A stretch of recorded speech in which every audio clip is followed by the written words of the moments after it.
So, good evening, all. Am I audible now? Yes, sir. Okay. So, first of all, welcome to the course, the Geotechnical Engineering 1. So, I am Yogendra Narayanan. I am a PMRF Research Scholar, that is Prime Minister Research Fellow. So, I will be taking this problem solving session every week from Saturdays, 5 p.m. to 7 p.m. If at all there is a change in timings due to some unforeseen circumstances, you will be informed in the website. So, uh, so I would like to know, since four of you are present, so kindly introduce yourself and tell me tell me from where you are and what you are studying and what is your background. So educational background. So please, please introduce one by one so that I can get an idea how this session shall be should be proceeded further. So Hello, good evening, sir. yeah, Sir, my name is Shashi Kapoor and I'm from Himachal Pradesh, district Kullu, and I'm pursuing my BTech in Civil Engineering from Mahatma Gandhi Government College, Engineering College, Kotla, Rampur, Bushehr, district Shimla. okay. So have you completed this course, geotechnical engineering one or soil mechanics previously in your university or not? No, sir. मतलब this is sir now मतलब ठीक है, हिंदी में बात करो. नहीं, मतलब sir ये हमारा जो जियो टेक्निकल सर इस बार आया है अभी इस सेमेस्टर. अच्छा, ठीक है. अभी सर स्टार्टिंग का ही क्लास लगा है. ठीक है, ठीक है. कुछ इश्यू नहीं है. अ, ठीक है, आपका एक्सपेक्टेशंस क्या है इसको इस सेशंस और इस कोर्स में? सर ये फिलहाल तो मेरा सर पहला सेशन है इसमें क्योंकि मैं आज ही ज्वाइन कर रहा हूँ इसको. नहीं, सबसे पहला सेशन तो यही है, लेकिन आपका एक्सपेक्टेशंस क्या है इसमें? क्या नहीं सर क्या मेरा क्या एक्सपेक्ट कर रहे एक्सपेक्टेशन हो? है. हाँ, नहीं सर मैं अपना मतलब जो स्किल्स वगैरह है और जो मेरा इस सिविल इंजीनियरिंग जो मेरी फील्ड है सर इसमें जितना मतलब नॉलेज गेन कर सकता हूँ मैं उतना कर सकूँ. ठीक है. So before coming to this sessions, please watch the uh, week weekly content that has been that is being taught in NPTEL.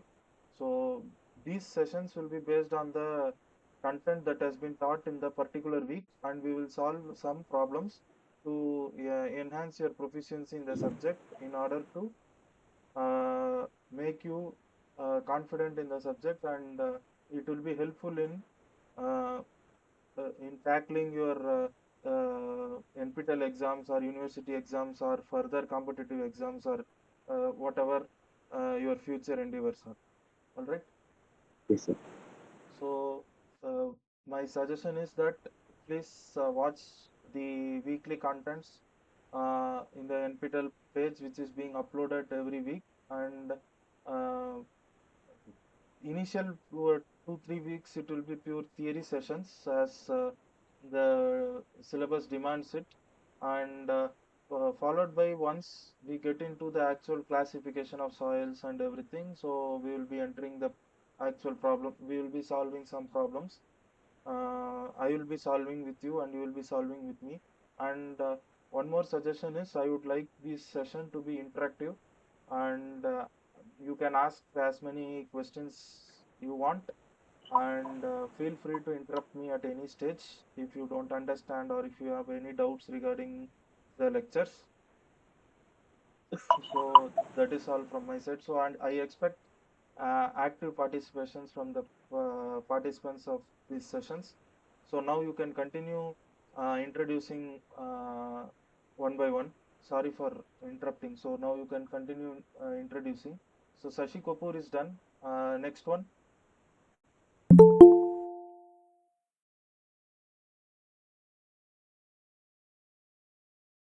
Tapan Hatti. Am I pronouncing right? Am I pronouncing right? Yes, sir. I am Taponathi. Yeah. I am working in Government of West Bengal PWD. Okay. I enrich in in soil mechanics and foundation engineering to know regarding soil. Okay. So you are an Okay, assistant so you engineer. are an assistant engineer. Yes, yeah, I am an assistant engineer. Okay. So Okay, uh, so uh, when did you pass out when did you pass out? altogether? I passed in 1990. Okay. Okay. Okay. Okay, okay. Thank you. Okay. Okay. Actually, I enrich and the soil mechanics and foundation engineering for to develop my knowledge Okay. with help enrich my profession. Actually, Sure. Sure. Sure. sure, sure. Welcome to Uh, this course, sir. welcome to the course, sir. Uh, Yes. all, Obviously, Uh, your obviously, inputs are very well taken your and very well welcome. are very well taken So and welcome. during this During Thank you. session, During this session, uh, your inputs are also very uh, well taken and your your inputs experiences are are also also very very well taken valuable. and your experiences also very.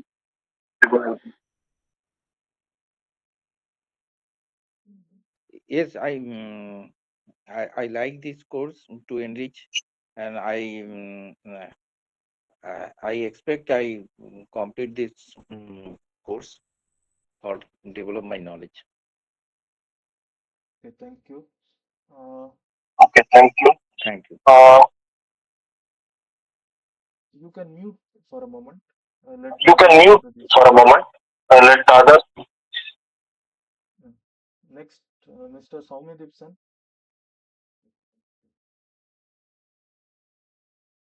Good evening, sir. My Yeah. name is Ibsen. Yes. I am from West Bengal. Okay. Now I pursuing BTech in Civil Engineering in Camellia Institute of Engineering and Technology. Okay.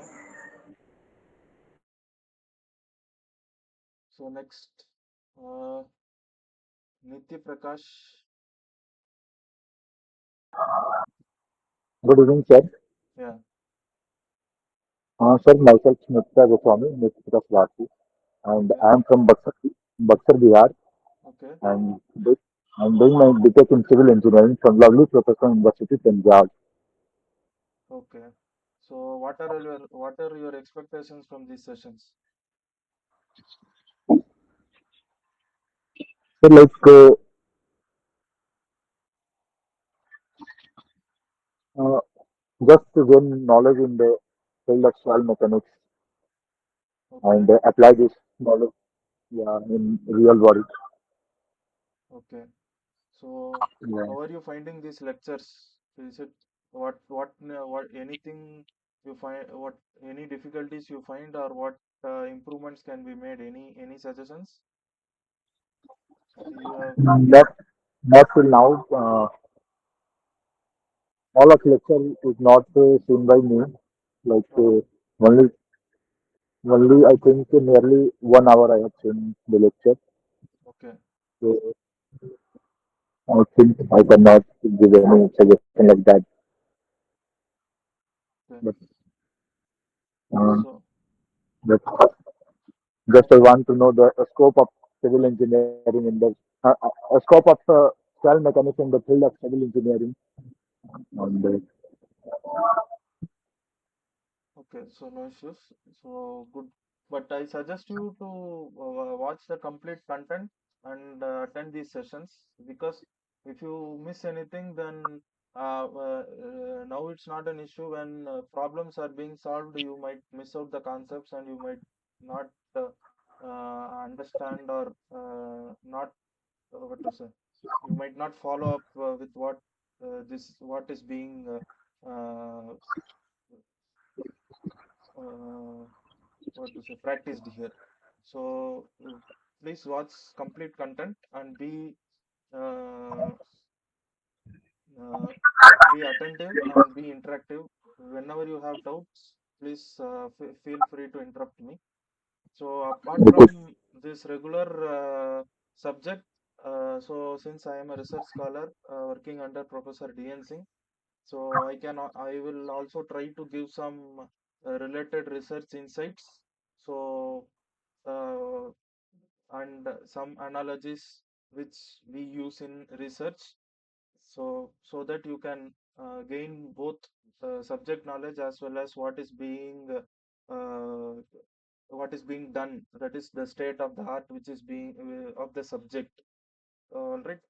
So I will try to give as much as information I can as related to this subject with respect to research. All right. So that's why these questions, whatever questions you ask, will provoke me to uh, answer you better, and I can relate it with several state of the art that is being done in the subject in the present day. All right. So these sessions are essentially, so we try to solve some previous assignment questions or previous what some problems. So initially it might be more theoretical, and since the course is getting started, so I would like to give a prior intimation. Initially it might be a more of a concept theoretical sessions, and once 2 or 3 weeks is done, so we'll be entering into the actual problem solving sessions, and we'll try to solve as many problems we can, uh, widely ranging with wide range of difficulties. So we'll start from easy to harder. All right. So we will just go into this session today. Any doubts or anything you need to add, or anything you need to ask, or anything before we start the session?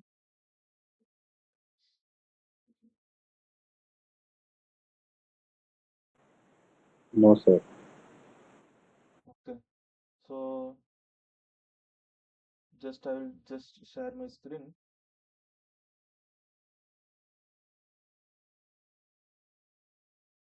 Is my screen visible?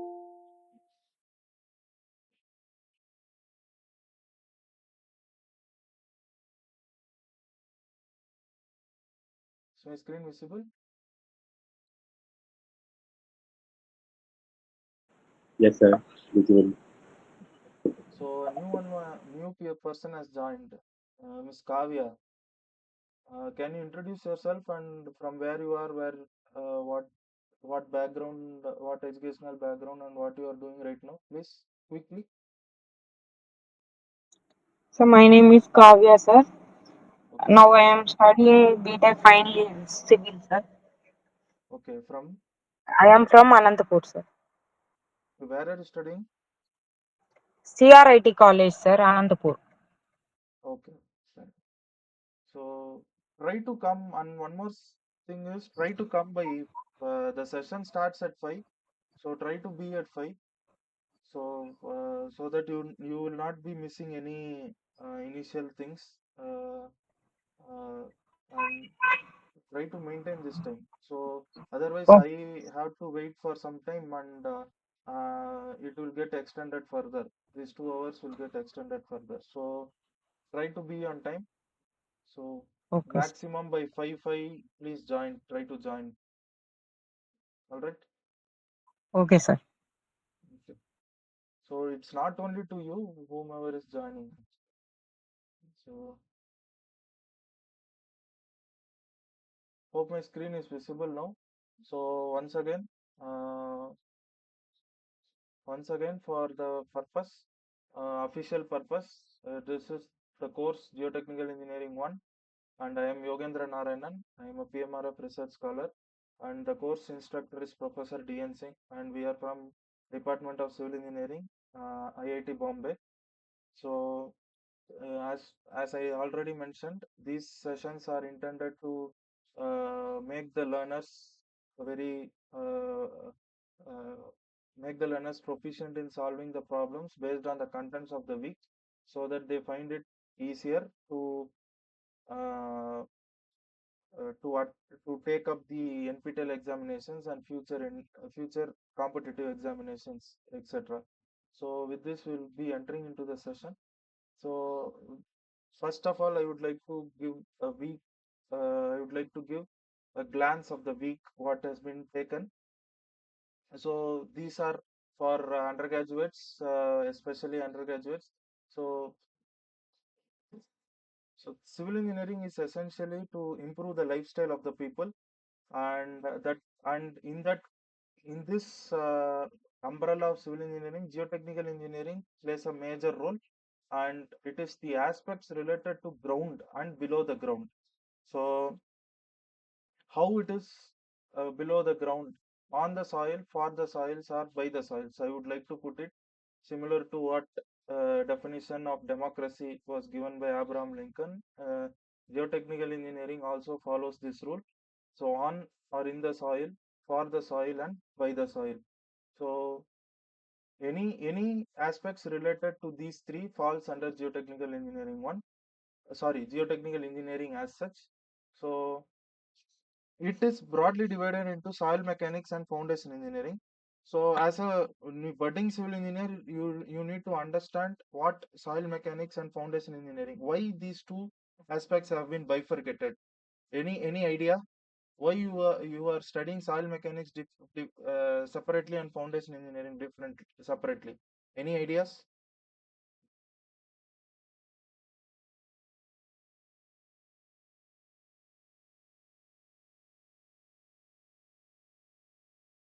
Please respond. Please be interactive.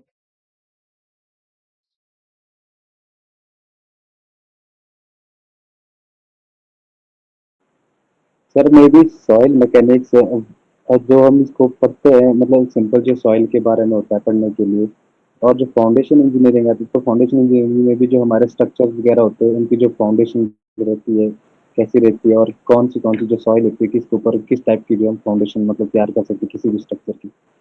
Okay. So that's good.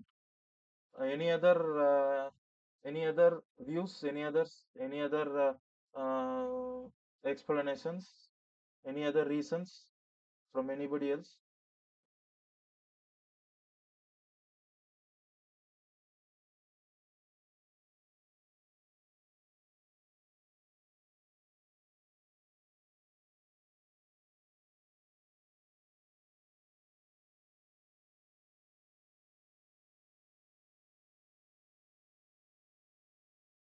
Okay. So first of all, we as engineers we need to understand what is it? What we are going to do in a particular space. So as far as geotechnical engineering is concerned, the primary uh, role is to build a strong foundation for the buildings, for the superstructures. So in order to do that, what you need to understand is that you have to understand the material on which you are working on, that is soils. So soil mechanics is a branch where you will understand systematically the systematical, that is engineering, with an engineering point of view, what soil is, how is it classified, and how is it classified, and what are all the properties of the soil, and what are all the different types of properties of the soil and its uh, properties and corresponding to different type of soils. So you will be studying both classification as well as the major phenomena that occurs in soil, and the major properties that we consider for further application. So foundation engineering is the application of soil mechanics, where we use the concepts we learned in soil mechanics to build our, or to understand or to design the foundation for the building. So based on the nature of soils and based on the properties of the soil, we execute and design and execute different type of substructures and foundations. So essentially, as far as undergraduate education is concerned, soil mechanics is essentially a coupling of solid and fluid mechanics. So since many of them are in third year undergraduate, so you might have come across the course of solid and fluid mechanics separately. So in this subject, as far as in this soil mechanics course, you will be learning how uh, solid mechanics and fluid mechanics go hand in hand, and how flow is affecting the mechanical properties, and how several mechanical actions affect the flow properties and everything. So any doubts till now? Are you able to understand? Yes, sir. Right. So now coming to this uh, properties of the soils, there are, as I previously mentioned, soil mechanics, we study about the properties of the soil. Why the property of the soil defines the soil. So we need to understand what is the material first.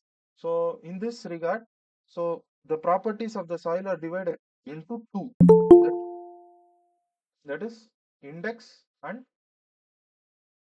engineering. So index properties, just a minute.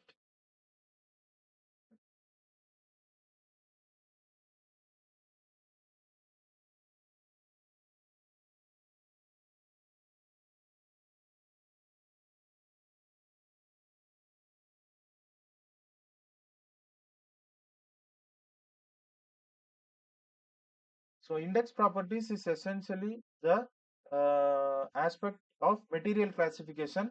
So we try to study the material, that is the soil, based on its appearance or some fundamental characteristics by which we classify the soil.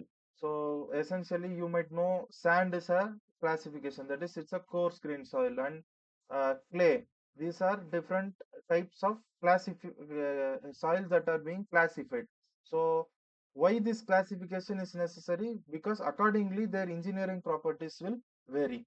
So engineering properties are behavior to external loads. Essentially, the external loads can be either mechanical or hydraulic. Hydraulic in the sense fluid flow, and mechanical in the sense external application of mechanical loads. Either it can be uh, prolonged loading over a period of time, impact loading, or uh, it's a surcharge loading, etc. So with this, this was actually covered. So followed by the formation of soils, process of formations, types of processes, and what are all the agents, and these things we will be discussing based on this for some time in due course, and followed by some book suggestions. A lot of books has been suggested by professor. So, but I would suggest apart from those, these four books you can follow for this course, and essentially for your future understanding of the subject also. So, R.F. Craig and Gopal Ranjan Rao is for fundamental understanding at an undergraduate level, and Labme, Whitman, and Mitchell Soga, you can, once you are proficient with these two,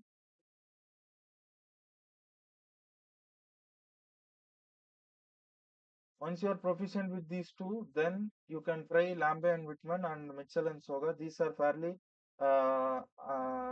relatively advanced, and not advanced, relatively deeper, and you require some basic understanding of the subject in order to read this.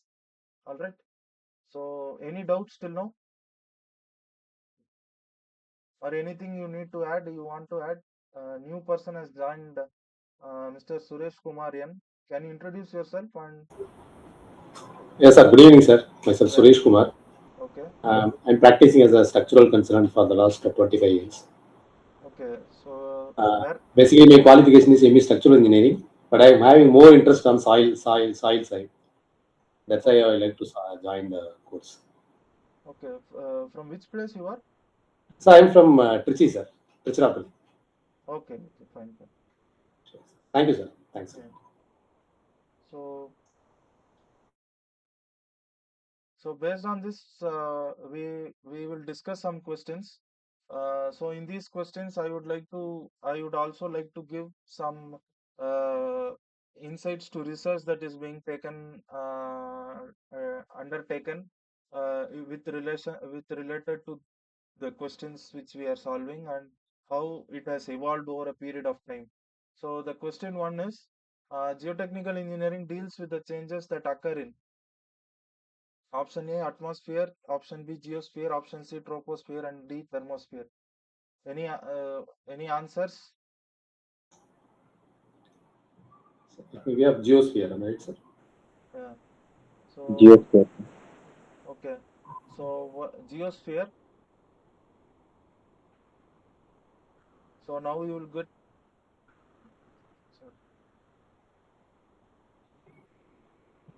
Now we will get a question how geosphere. So most of us we will be thinking what because geosphere consists of several components, right? So it consists of groundwater, deep. For uh, it it uh, it covers entire.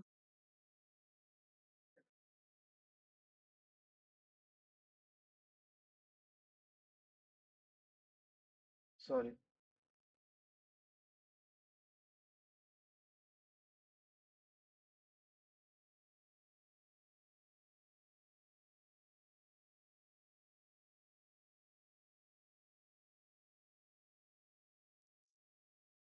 Sorry.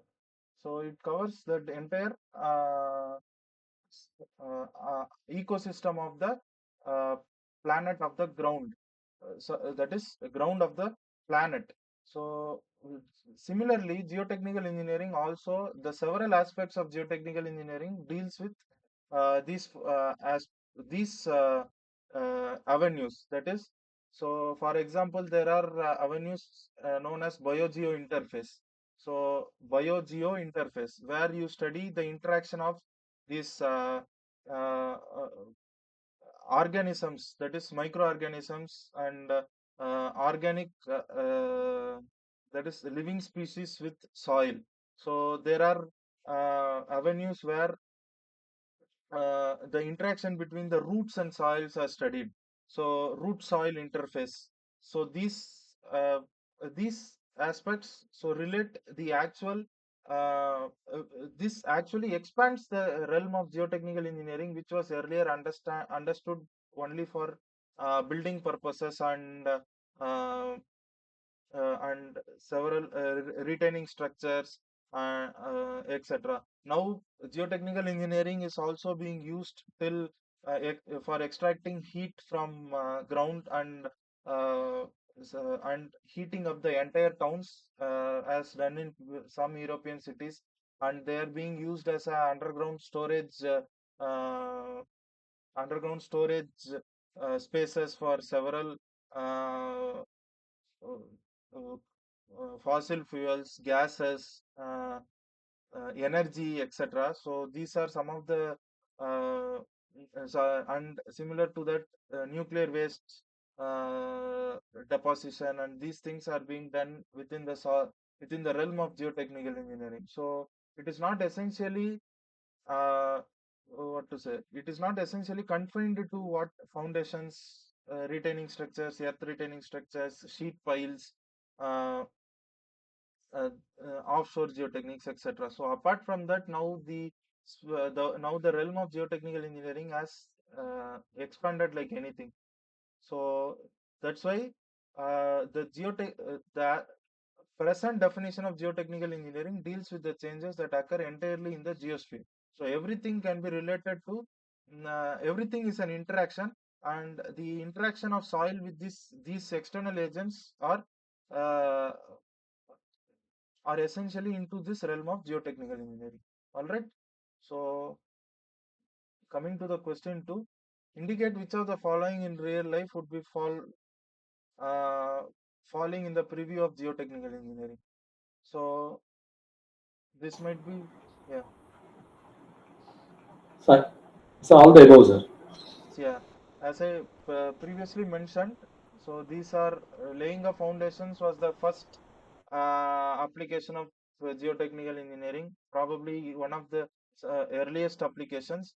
So to understand the suitability of soils for desired applications, I will talk related to this sometime in sooner in some time. So understanding the underground water flow paths. So these also you will be studying the concept of permeability and hydraulic conductivity, where we will be discussing this. So as far as this question is concerned, it is the, as you rightly mentioned, the answer is all the above, right? So coming to the third question. So domains other than civil engineering where properties of soils are studied.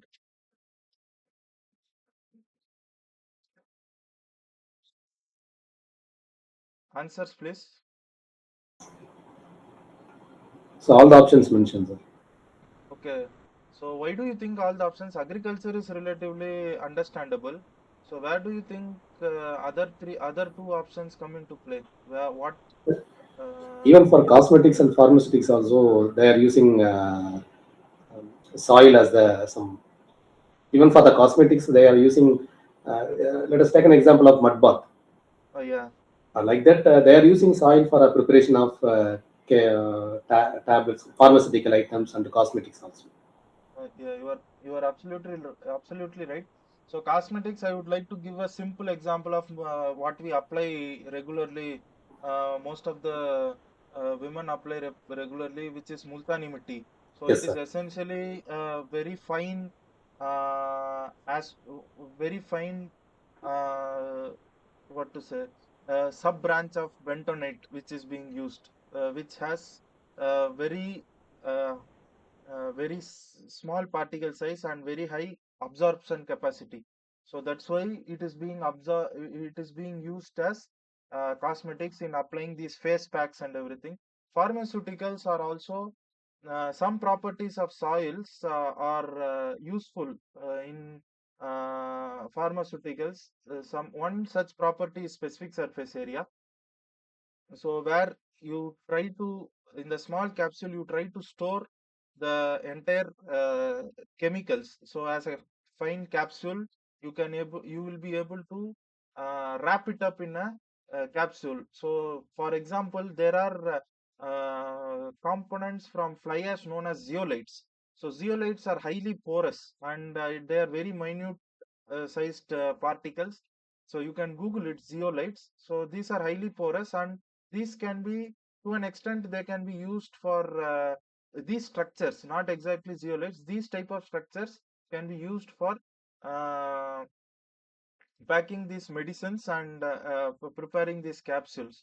All right. So regarding this property, which is known as specific surface area, there are some advanced equipments where we measure the specific where this is measured. Even in our lab, we get samples from several industries and other departments where they use this where they make use of this property for several applications.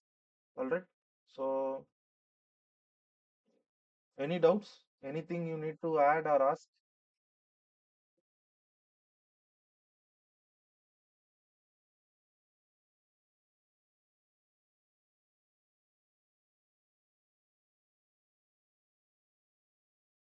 Okay. So this finally this option is all of the options mentioned. All right. So coming to the fourth question, which of the following activities require transportation of huge amounts of soil by human beings? So So both A and B, sir. both A and B.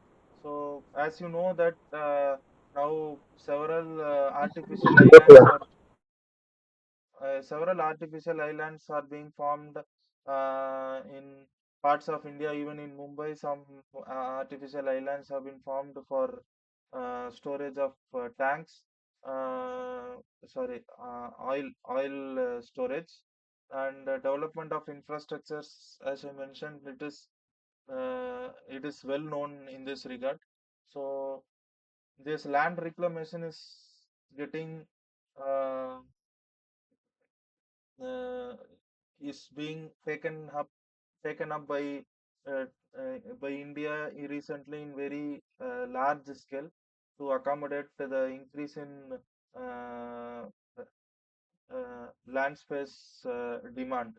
All right, so this obviously it requires huge amount of soils uh, that has to be transported if anything, if any massive excavations are done, etc. So both A and B are the options for this question. So essentially these questions are based on only the content of the week. So since it is an introductory session, so it might be it might feel it might feel rudimentary, but as time progresses, we will be solving actual problems. So, coming to the next question, the process that leads to the formation of soils from the parent rocks.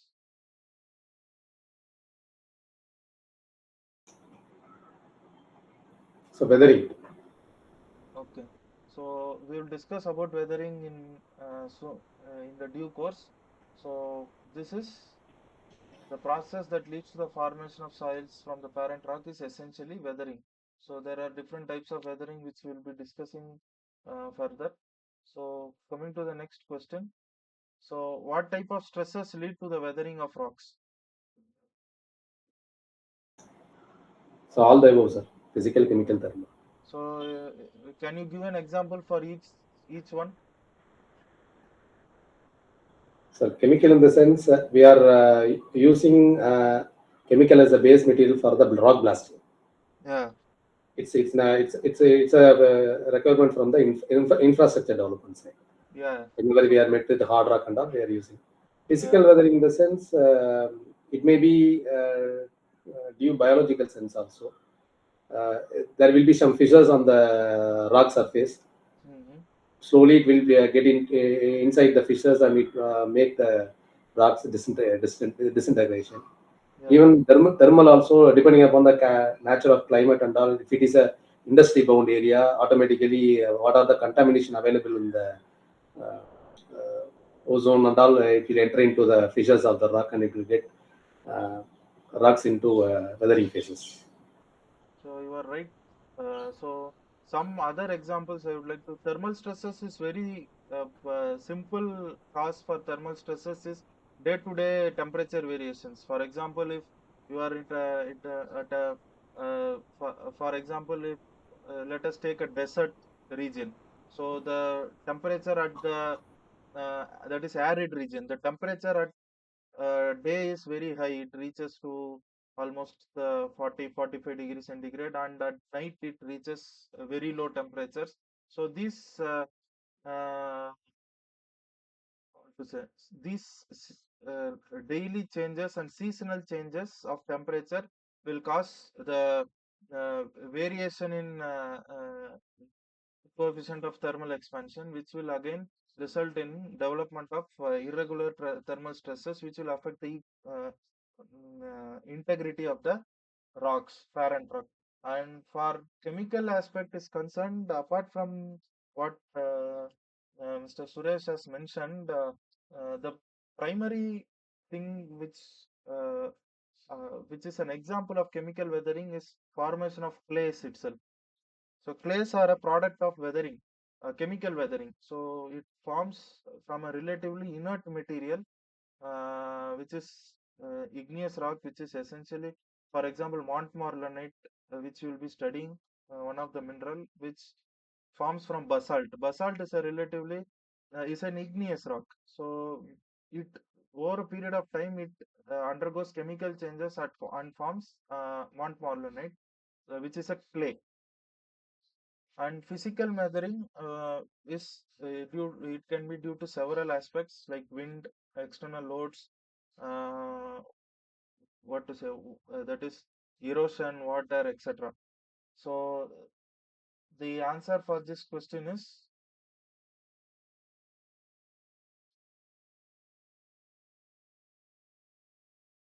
all the above.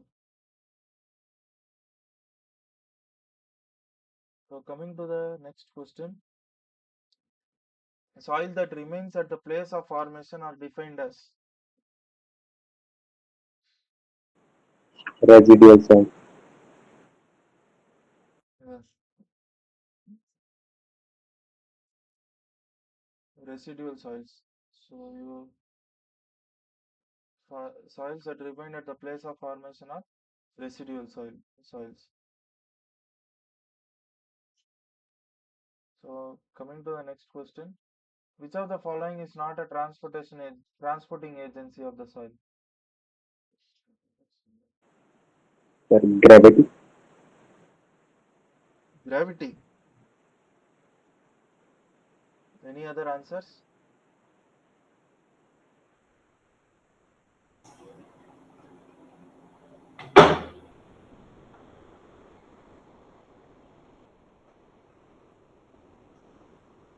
Water, wind, gravity. No, which is not a No, which is not transportation. a transportation. Microbes. Microbes. Yeah. So water. So water.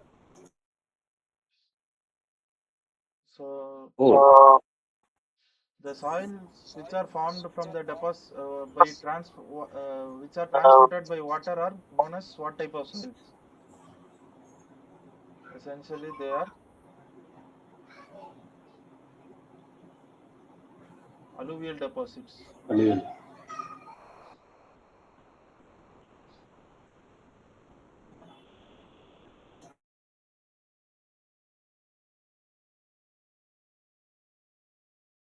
118 is poor.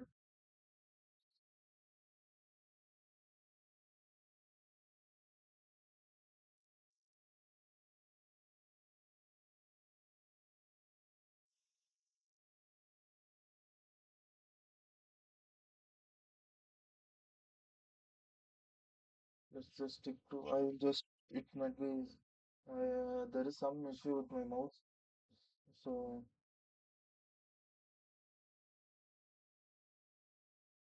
So the deposits by water is alluvial. So by wind is known as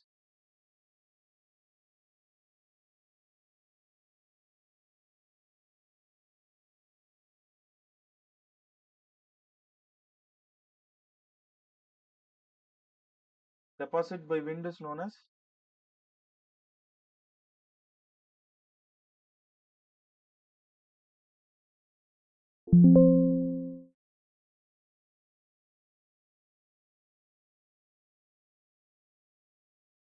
audible.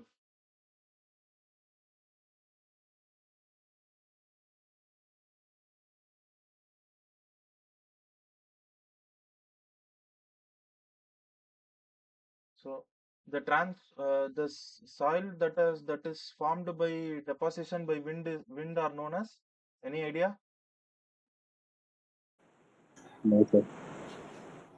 So they are known as aeolian soils. Aeolian, A-E-L-I-A-N, aeolian, A-E-O-L-I-A-N, A-E-O-L-I-A-N, aeolian soils. So these are essentially found in India in the state of Rajasthan. So where you have this deposited sands which are essentially brought by wind. So these are aeolian sands. All right. So any idea what type of soils which are deposited by gravity?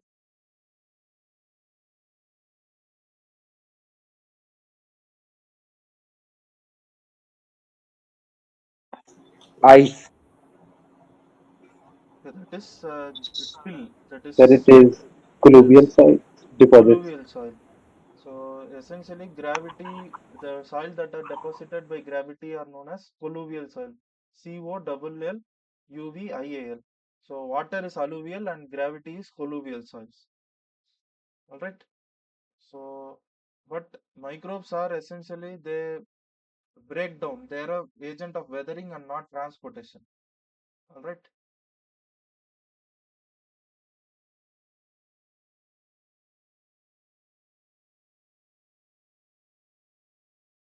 So the answer is microbes. Any doubts? Sir, sir, Yeah. can you explain microbes? What is this? No, microbes are what these are microorganisms which are bacteria and fungi, these types of things which try to break the actual, which try to break or make the soils. So essentially, they don't act as a transporting agents; they act as a weathering agent. So, for example, there is a aspect known as I'll be talking about it. So, where they try to use bacteria to introduce cementation between soil grains. So, to strengthen the soils. So, which has been successfully demonstrated in the laboratory scale and to an extent in the field scale. So, uh, Uh, so this aspect is known as microbially induced calcite precipitation. So they try to make they in these cases these bacteria are uh, responsible for cementing these two grains together by forming another using another mineral which is calcite. So their excreta contains calcite which is used to cement the two grains together in order to increase the strength. So that is one of the examples where microbes play a role in altering the nature of the soil itself. So essentially, it is a weathering agent and not a transporting agent. Not transporting agent. Understood? Any doubts? No, sir. Understood. Thank you. All right. So coming to the next question. So which of the following soils are predominant in delta and plain areas? Transported is also. How? Sir जब हमारे पास जो reverse वगैरह होती है तो उसके साथ जो हमारे पास जो सॉइल का मतलब जो भी कंटेंट जाता है तो एक जब प्लेन एरिया में पहुंचता है तो वहाँ पर एक डेल्टा फॉर्म कर देता हो जैसे हमारे पास सुंदरबन डेल्टा है बंगाल में उसी तरह से मे भी तो ये जो ट्रांसपोर्टेड सॉइल है जो मतलब वाटर जो सॉइल को ट्रांसफॉर्म करेगा एक जगह से इस जगह के लिए Okay. So that is these are formed when the water flows from a hill. For example, let us consider, uh, for example, this. There are two good examples are Gangetic Plains and which comes to mind is Godavari Plains, Krishna Godavari Plains and Kaveri Plains, where the product of weathering from from these Ghats, Western Ghats, and essentially, for example, Gangetic Plains, where Himalayas are present adjacent to it.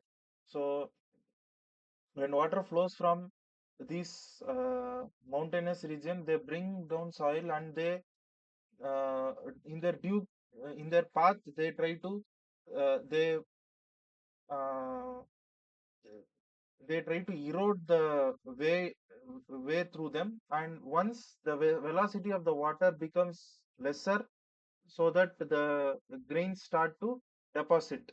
So in that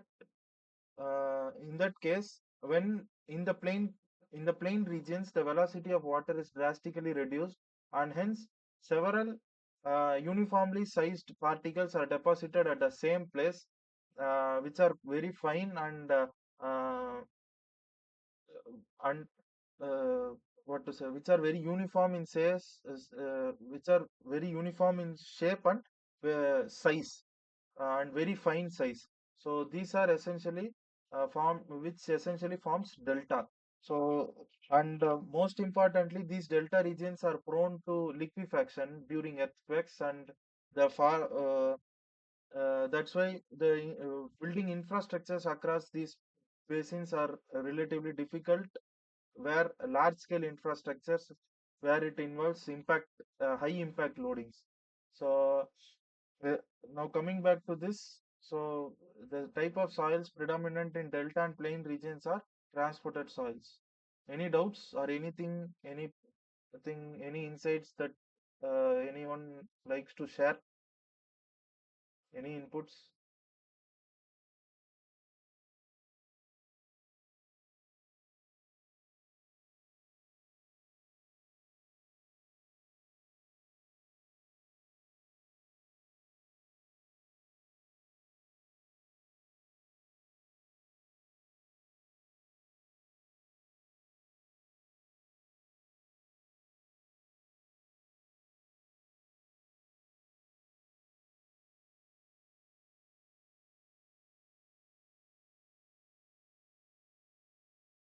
So coming to the next question.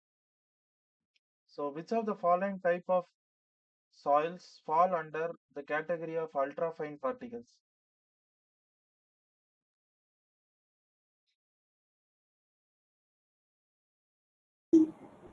Sir, sands. Am I right, sir? Clay, Sir, sir. clay. Clay, Clay. sir. It's essentially clays. So sands are relatively weak in geotechnical engineering. We term as a structural engineer, you are trying to you are viewing it as a where we use sands as fine aggregate, right? So that I think from that you are trying to say that sands are fine particles.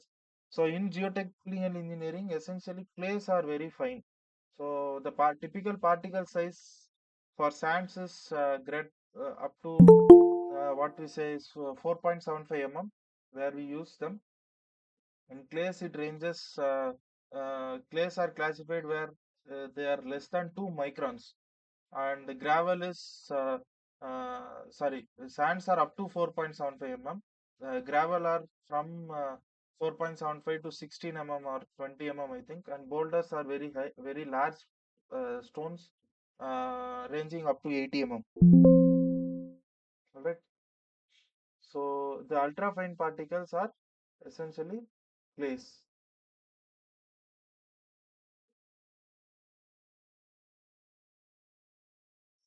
Somebody is trying to join. So again, please try to join at the designated time or whatever time that has been intimated to you. So uh, if you be late, then either I had try to join maximum by 5 minutes past 5. So otherwise there is no point in it. The flow gets interrupted and everything. All right. So try to be punctual. So right. So as I rightly mentioned, uh,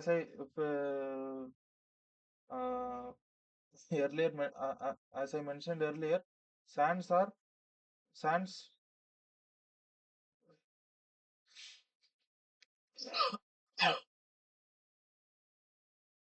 Sorry, a minute, please. So sands range from 4.75 and clay ranges less than 2 microns, gravel from 4.75 and boulders they are of size approximately 80 mm or something. So these are the classifications based on particle size we use. We we will see how exactly particle size analysis is being done for both coarse grained and fine grained soils in the maybe in next lecture or in the next week or the week after that. All right.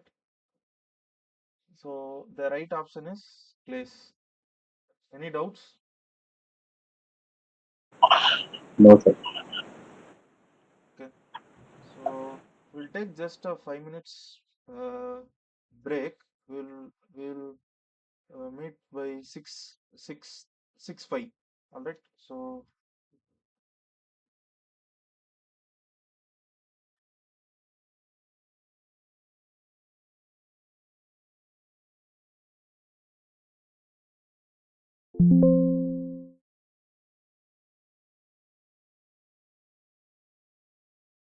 just I'll be right back.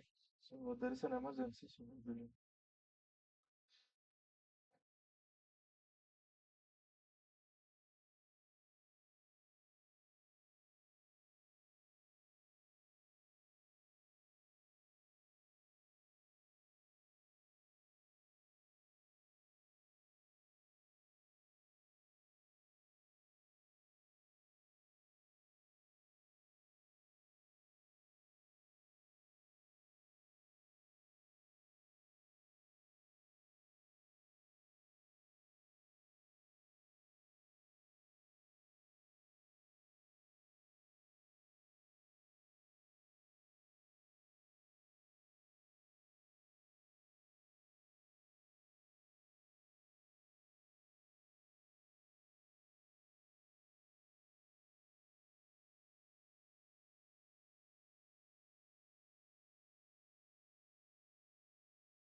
So we will continue now.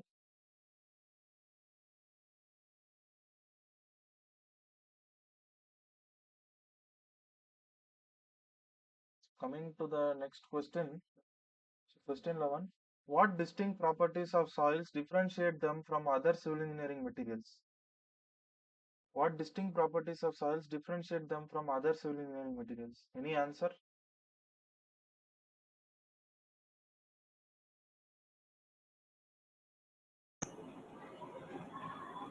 So memory, sir. Yeah. So this is memory. Can you give an example? Which anything comes to your mind to anyone? Anyway, our gradation of the soil will be done by size, strength, and the shape. Yeah. Yeah, size and shape. Mm-hmm. But strength, we are taking so many experiments to determine the strength of the soil. Yeah. Memory, I think, No, but practically. the question was, see, as you rightly mentioned, the answer is memory. And as far as other three options are considered, these are being applied for other civil engineering materials also, right? Size, strength, shape, and these things. Uh, and what makes soil have this property of memory? How it is being, how we are seeing this property of memory in real life?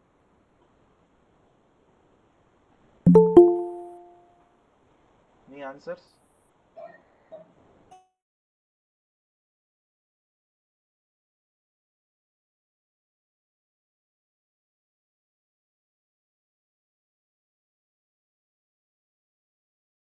Any answers for this?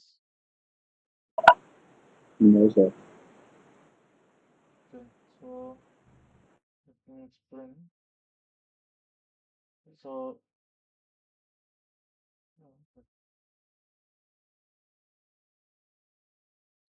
the the point which I mean when I say the soil possess memory is that the soil always remove what to say, it responds according to the load that it has been uh, uh, previously subjected to.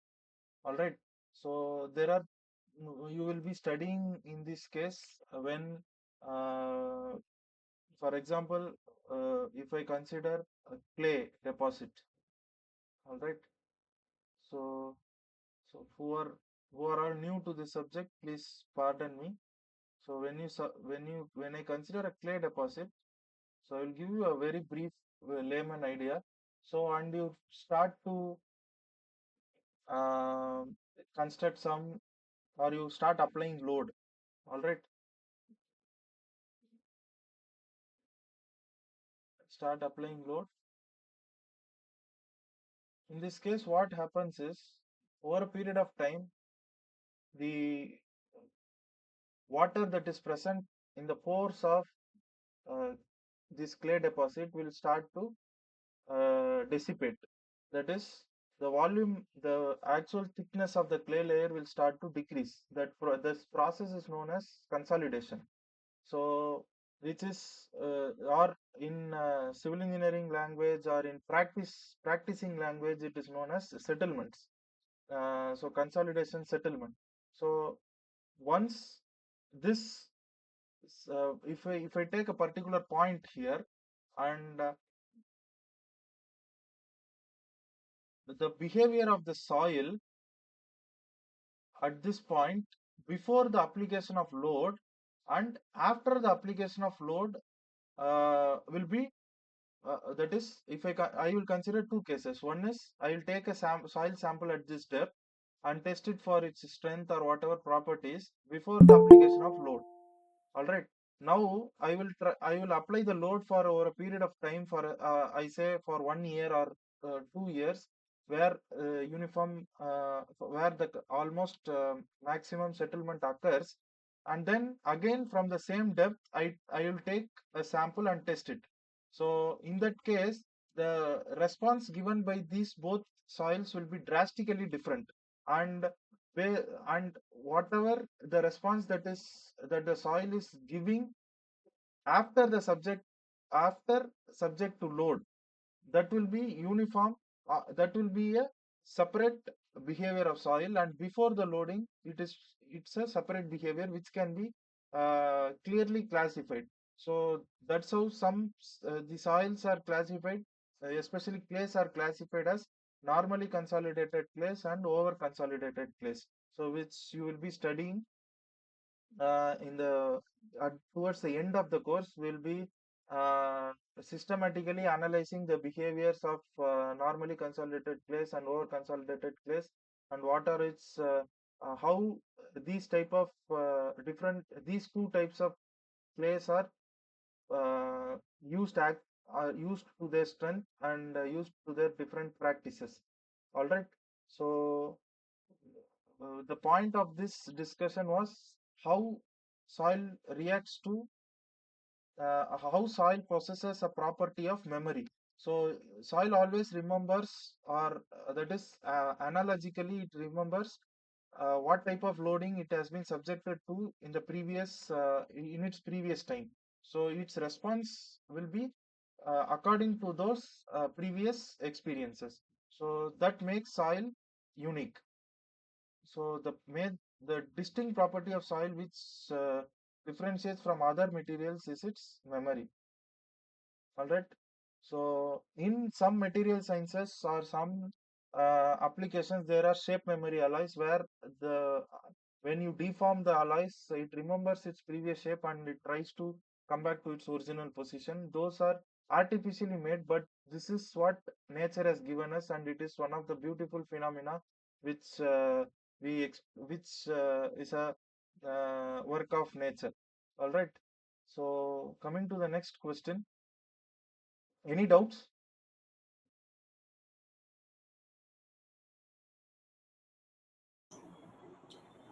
No, sir. Okay. So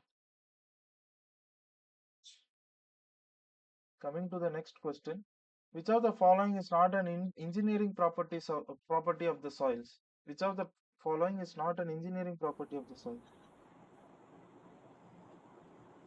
Strength, sir. Okay. Any other answers? Sir, consolidation. Oh, sorry. Okay. Any others? I'm sorry.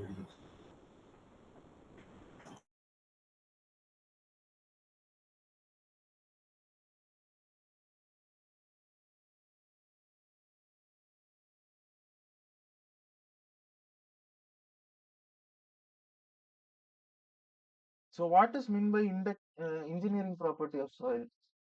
How what do you understand by engineering property of soil? Anyone?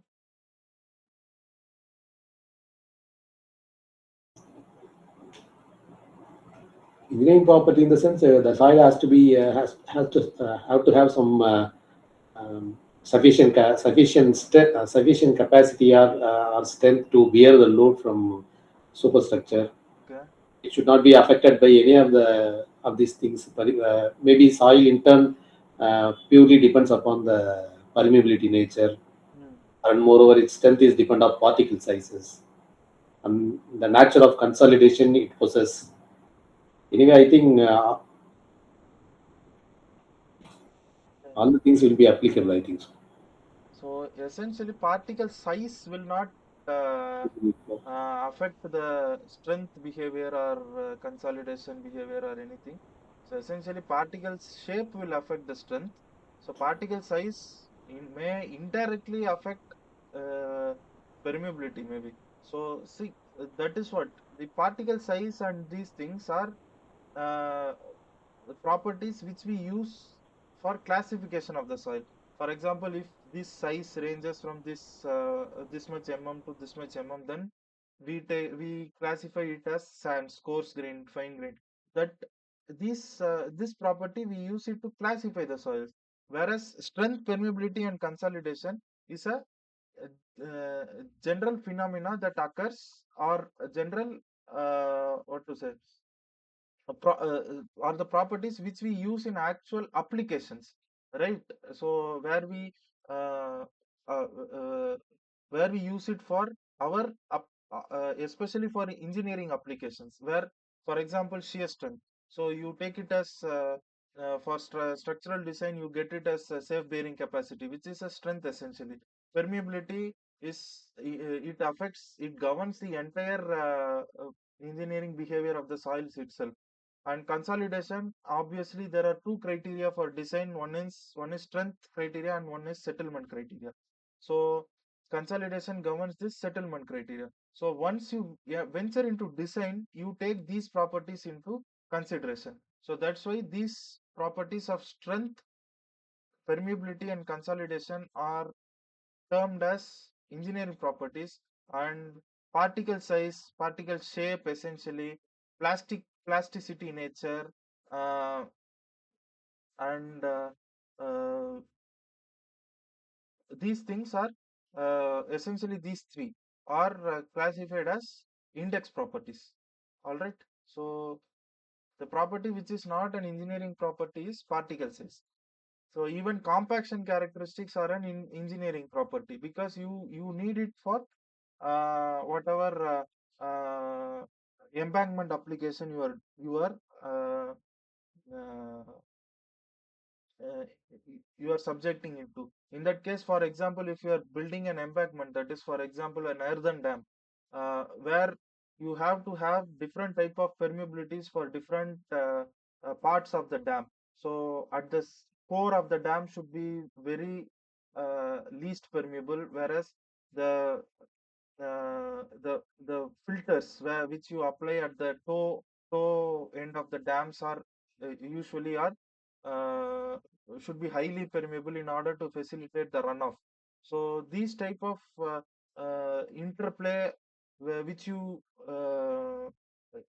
what to say, which you perform during uh, uh, when you use soil as your material, or when you you use soil as per your uh, requirement. So that falls into engineering properties. But particle size are essentially inherent properties of the soil, which you cannot what to say, which you can just, you can change obviously particle size by whatever external agencies, but it defines the soil. So that is the particle size. Any doubts? No, sir.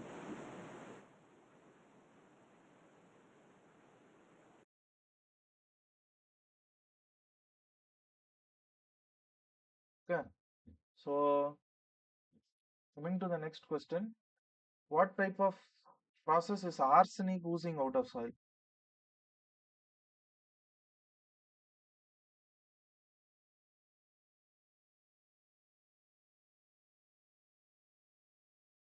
Any idea?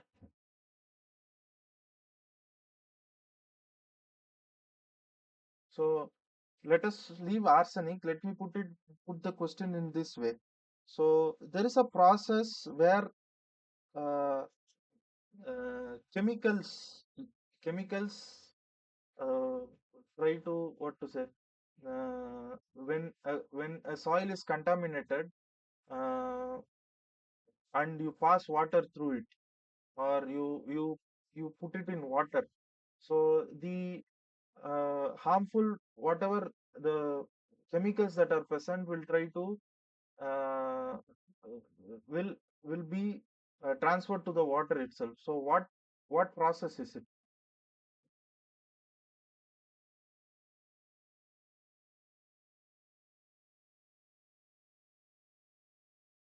So who are having some environmental engineering background, or who have worked with water treatment plants, will know it. So the oozing out of chemicals from soils is essentially known as leaching. So leaching is a chemical process. All right. So how? Say, I would like to give an example. So you there are several landfills, that is dump sites, or for example, let's take coal mines. So they are being dumped over the the remains of the coal are being dumped, coal or the landfill where our daily wastes are being dumped over the ground. But how the soil and groundwater under which is underground is getting contaminated? How? So that is essentially by the process of leaching. So that is a chemical process. We see several cases recently in Indore. The groundwater was contaminated and several people died. Several people were diagnosed with illness and everything. So these are essentially, in a way, it's a process of leaching where these harmful chemicals or whatever uh, uh, or hazardous substances get transferred from uh, s- one medium to another medium. So that is known as leaching. So arsenic oozing out of soils is also leaching. For example, in some parts of Tamil Nadu where there is a high fluoride content in water table in the western parts of Tamil Nadu. So that is essentially due to the leaching that has taken place over a very large period of time, which has completely made the water fluoride rich. So this is an example of uh, leaching, and it is essentially a chemical process. So the right option is option B. Any doubts? No, sir. Okay. So let's move to the next question. True or false? So microbial process in soils leads to both deterioration and upgradation of soils. Acid rains might be responsible for weathering. Rocks can be formed from soils. So for the first one, is it true or not? True, sir. Can you give an example? As we explained earlier, no, sir, microbial, microbes, Yeah. we So, explained in a very detailed manner, no, sir. so That is responsible for deterioration and deterioration and upgradation. So upgradation. deterioration is understood. There might be some deterioration is simply, you can say, uh, organic soils are there where the decomposition of organic matter itself is being carried out by bacteria, which is bacteria are responsible for uh, decomposition of organic matter, which deteriorates the soil. Whereas upgradation of soils, especially in sands, are where we use these bacteria or these microbes to essentially cement the sands by using their excreta, which is calcite. This this process is known as microbially induced calcite precipitation. Microbially induced calcite precipitation, which is MICP.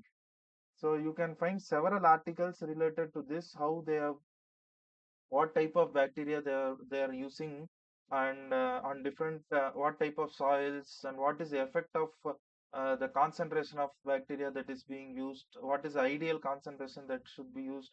These are some of the research areas which now people are actively working on. So it has been successful largely in the experimental stage or laboratory scale. So the issue arises where how it can be implemented in large scale. So similarly, we have enzyme induced calcite precipitation where we use some chemicals to induce calcite in order to strengthen the soils. So that is also in a research is also a good research topic. Who are interested in research can read up to the topic and learn. All right. So acid rains might be responsible for weathering. It's true or false?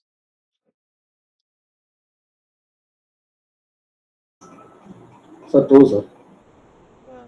So acid is essentially, it's both the combination of physical and chemical weathering where water itself erodes the rock, and acid chemically attacks the rock, resulting in degradation of the rocks in the resulting in the formation of soils.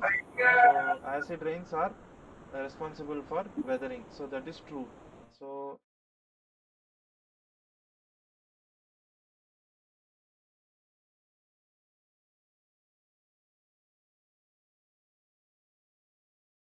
the first option is true. Second question is true. Rocks can be formed from soils. Is it true or not? False. That's true. So there are obviously there are two contradictory answers. So please justify your statements respectively. Sir true इसलिए है क्योंकि जो हमारे पास sir जब हमारे पास Sir, rock होता है now उसकी जो please try to talk in English. So Sir, rocks will be slowly disintegrated by the forms of manual physical disturbances and chemical disturbances like acid rains, microbial process, and it is transported by weathering action slowly, and it will be get into soils. It's an example of river sand and all. It is a slow process taken for longer duration. So soil will be smaller particles disintegrated from the rock particles. okay. So one So of the example. okay. So the other person. Sir, sir well I agree with Sir Suresh Kumar. Okay. So other I think who was Shashi Kapoor, right? Or who was this speaking? yes sir Yeah. sir maybe sir when the rock is sir Please please continue. hello Yeah. You are audible now. Please continue. sir when the degradation is continuously in the rock Okay. the small particles of the rocks due to gravity falls down and some of particles transported due to water glaciers and wind as you say previously and after that these particles deposits in other places and the several maybe in many more after many more years these particles settle down in over one by one, and then the rock may be reformed. Yeah. So actually this statement is true uh, because there are examples where soils in the sense the degraded material from process of weathering. So you might all have heard about oil reservoirs, right? So you know what is oil reservoirs, right? So where you or oil well, at least you would have heard of oil wells. So from where crude oil is being extracted. So these formations from where crude oils are being extracted are essentially known as sedimentary formations. So sedimentary formations are a result of the process which Mr. Kapoor has explained. So when the settlement of soil particles occur and it over a period of time, that is in geological scales thousands and million or several thousands of years, so slowly these particles which are settled layer by layer, they try they get uh, they get consolidated and they get uh, attached to each other, that is known as cementation, and then uh, they they themselves form a intact what to say intact entity, so which are essentially known as sedimentary rocks, which are highly porous and permeable. So they display the properties, the mineralogy and everything are related to sands or what to say sands and these things, but they are essentially rocks. All right. So one of the examples where rocks can be formed from soil is sedimentary rocks. All right. So this statement is also true.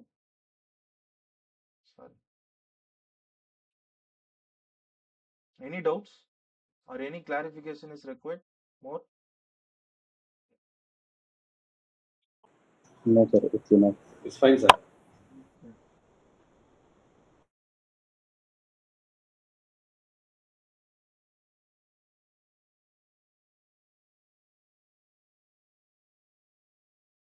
Now let's go to the next question.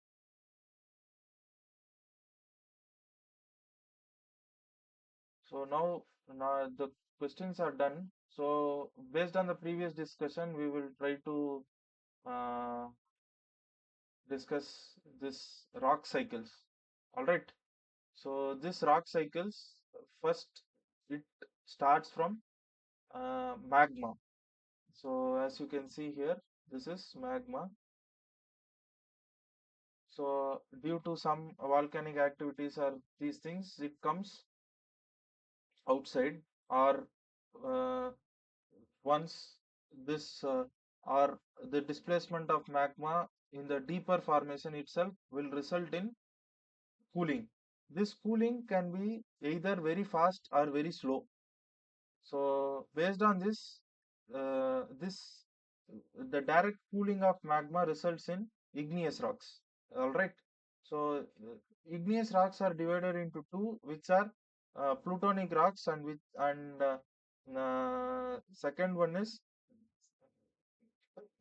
so second one I'm not remembering now. So where granite is a type of rock where this cooling process is very slow. So and basalt is a rock where the cooling process is very fast. So granite has a more crystalline structure and basalt has a more amorphous structures. All right. So this is essentially the formation of igneous rocks. And once these igneous rocks are formed, as many of you rightly mentioned, due to weathering and erosion, it forms to sediments, which are essentially soil particles. All right.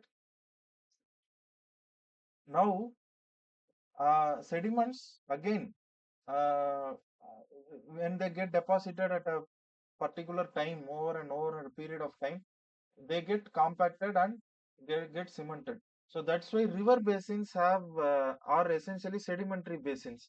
So they have been subjected to years and years of deposition, which has resulted in a very thick layers of sedimentary rock formations, and that's why you get oil from several basins of these river basins, essentially Ganga basin, Krishna Godavari basin, Kaveri basin, and everything. All right. So that is the reason.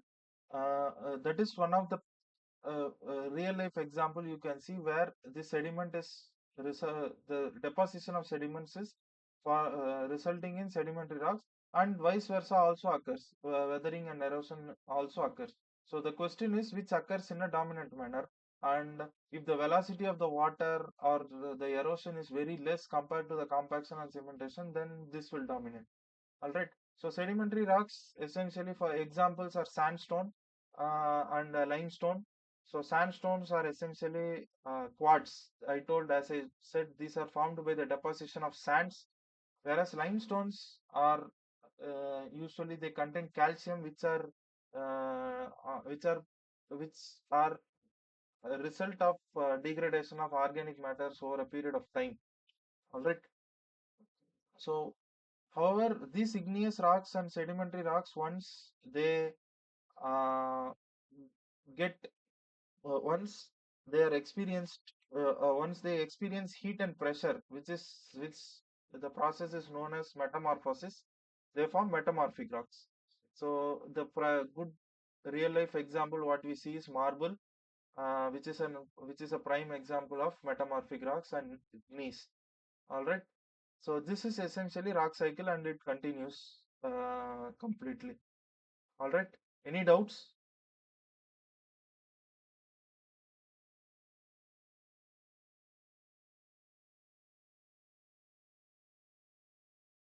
Any doubts? No doubt, sir. No, sir. Okay. No, sir.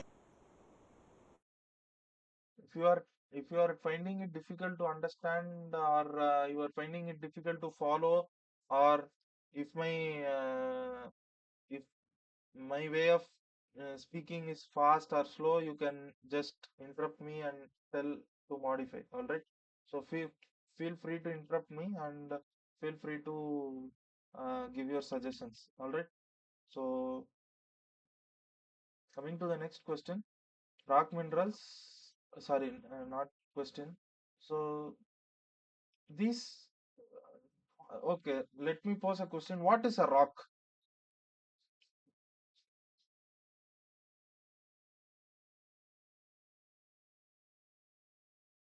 Any answers? What is a rock?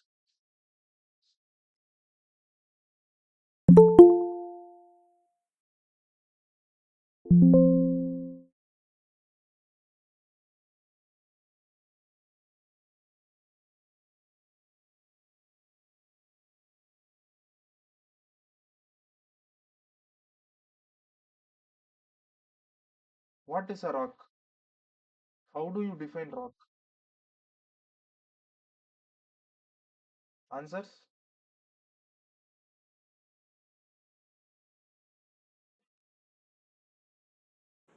Sir, the maybe rock is a natural material made up of n numbers of materials. Technically, it's not material. Can you phrase it technically? What do you call?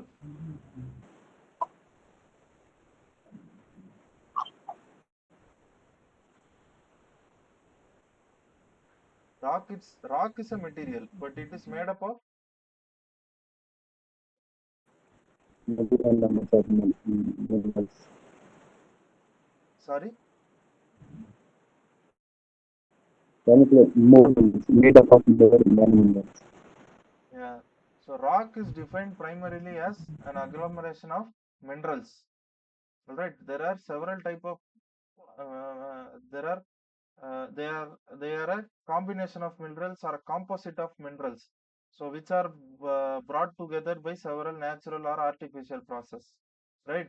So based on this is uh, the first type which we discussed is the classification of rocks based on their formation. Now we are coming to the classification of rocks based on minerals. All right. So the first is siliceous minerals. So which is quartz feldspar. What do you mean by siliceous? Why the name is siliceous?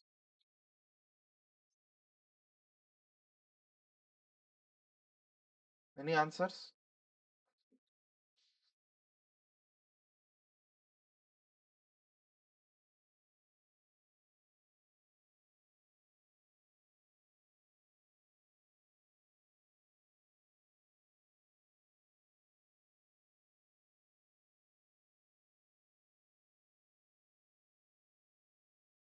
Why that this type of rocks are named as siliceous?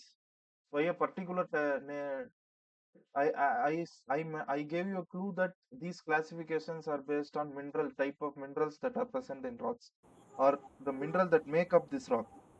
Maybe of silica. Yeah. So siliceous rocks are predominantly made up of silica, SiO2. So normal sands which you find is silica. So that usually quartz and feldspar are siliceous rocks. Silica and silicates. Silica and silicates. All right. So the second class is carbonaceous rock. As it rightly mentioned, it is rich in carbonates, right? So calcite, dolomite. Calcite is calcium carbonate. Dolomite is uh, what to say? Magnesium and calcium carbonate combined. All right. And there are several other carbonaceous rocks. Magnesite is there, which is magnesium carbonate and everything. Uh, Essentially, carbonaceous rocks are made up of carbonates. Carbonates, uh, yeah, it's not bicarbonates, carbonates. Argillaceous rocks. What is argillaceous rocks?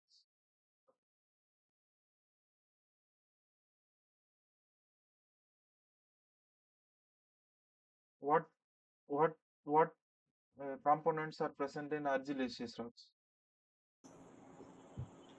It's an aluminum. Sir, Okay. is it just like a soil? Yeah. So argillaceous rocks are essentially clays, which are broadly classified as aluminosilicates. Aluminosilicates, which contain both alumina and silica. So that is an example of argillaceous rocks. All right. So clay minerals, pyroxene, augite, and these things are uh, argillaceous rocks. All right. Any doubts?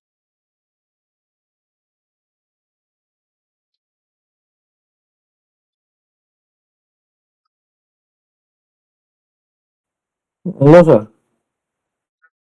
Let's move to the next part, formation of soils. So I will try to briefly run upon it. Rocks to soils by weathering. So essentially there are three types of weathering, which is physical, chemical, and biological. All right. So physical is exfoliation, which is the opening up of soil from fissures, which is exfoliation. Thermal expansion, as I earlier mentioned earlier, due to the seasonal and daily temperature variations, the uh, expansion and contraction of, for example, let us consider the rock has very few pores and pores have water. All right. So once the temperature variation occurs, water expands and contracts differently compared to rocks, which expands and contracts differently. So this will affect the thermal equilibrium. That is the thermal stress equilibrium of the rock itself. All right. So the thermal stresses will start to develop, which will result in what to say, cracks, fractures, and eventually it will break the soil up. All right. So third is abrasion. Abrasion is wind and water. So abrasion is essentially where uh, a soil particle carried by some agent interacts with the soil particle, and then it will uh, it it weathers the uh, un, and uh, and weathering occurs as such. All right. So for example, wind carries some soil particles which comes into contact with uh, some rocks. All right. The force with which the soil particle is carried by the wind at in what to say, it uh, will shear the rocks, and then the tiny amount of uh, particles from the rocks will get abraded. So that is what abrasion means. Similarly, it occurs in water also, where the transporting agent is water. All right. Any doubts?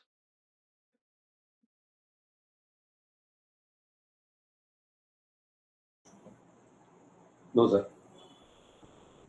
All right. So coming to the next process, just a moment.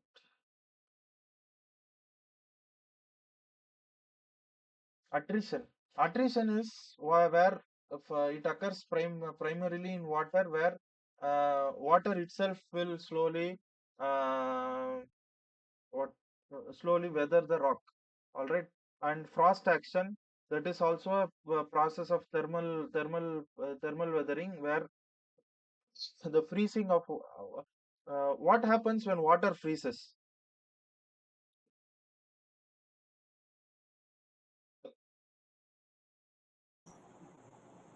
Turns into ice. Okay, that is what happens during the formation of ice.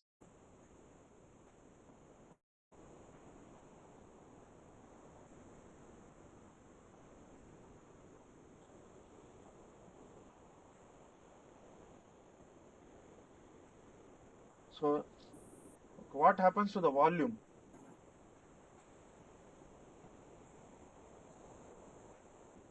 So you might have seen, what to say, you you you fill a bottle of water and you freeze it. So once the freezing is done and once water is completely converted to ice, what happens to the water bottle? What happens to the So volume? the volume is increased. Volume will increase, right? So this this frost is essentially formation of ice. All right. So once ice is formed within within a rock, pores of the rock where water is present, so the volume changes due to the frost formation is results in the cracking, which that is the uh, origin of weathering. So that is essentially frost action. All right. So any doubts? No, sir. Yeah. So coming to chemical process, hydration, hydrolysis, carbonation, oxidation, desilication. All right. What is hydration?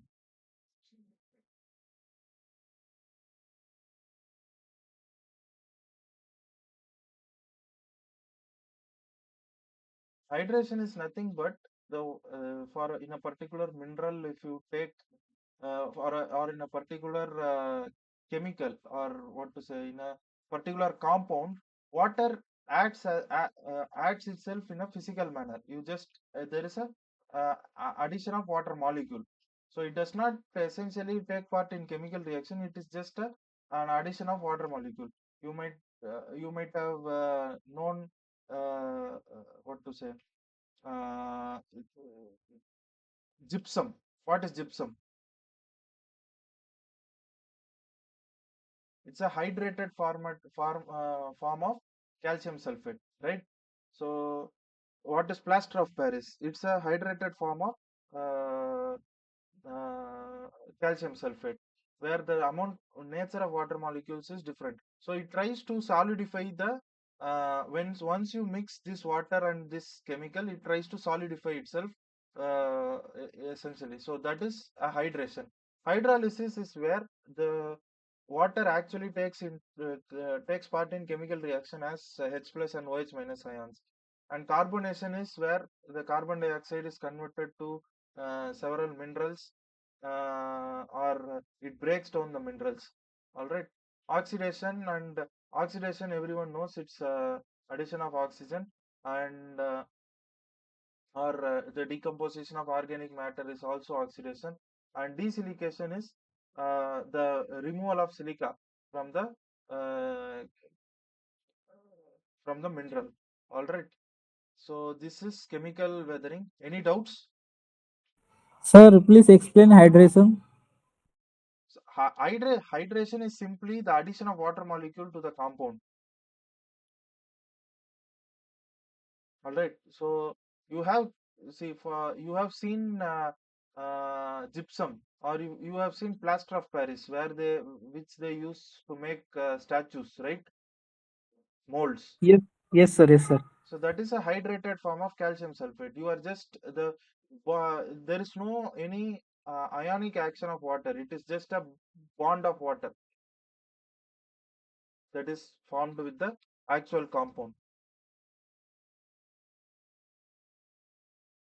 All right. For a another example I would give is at a certain pressure and temperature condition, when some gases comes into contact with water, they form ice-like structures. That is also hydration. All right. So they solidify in the presence of suitable environmental conditions. All right.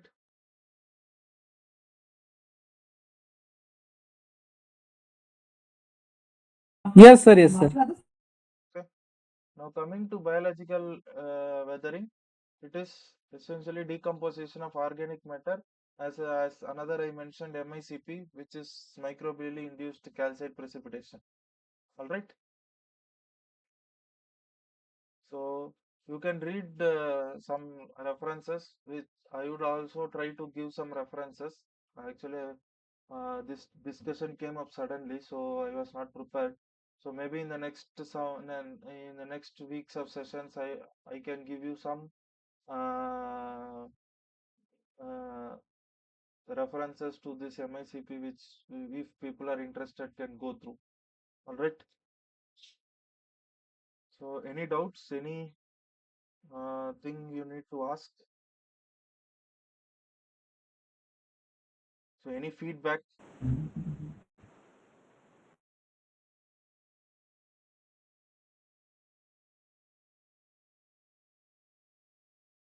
Any feedback on this session is welcome. So it's nice presentation from your side, sir, and provide a lot of insights about these basic ingredients of the soil engineering before getting into these calculations and all. Okay. So And this, anywhere where I can improve or where you find it difficult, or any suggestions for improvement from anybody?